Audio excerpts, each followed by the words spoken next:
Guys, what's up? It's your boy Coordinificent back here with your guitar interpretations, and today we're doing You Say featuring Tyler the Creator. It's by GoldLink, and it's a request by one of y'all, so we're gonna do that. Just make sure your guitars are starting tuning, and we're playing the following chords: D minor, but for D minor we're not plucking the first string, we're just plucking strings 4, 3, 2.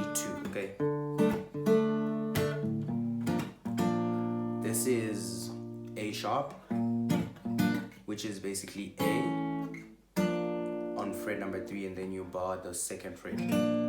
And for this particular song, you don't really need to bar it, you just need that bass on first fret of the 4th string, right? This one. And then you go to A minor.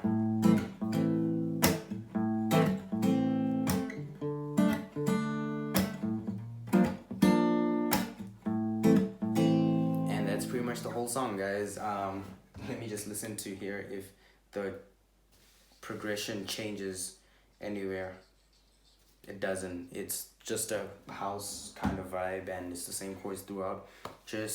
Yeah, you just need to know those chords. If you don't, check out my chord video. It's on this channel. If you can't find it, I will link it in the comment section. Otherwise, do like the video if it helped you, and share it. Subscribe to the channel for more content like this, and yeah, I'll catch you guys in the next video.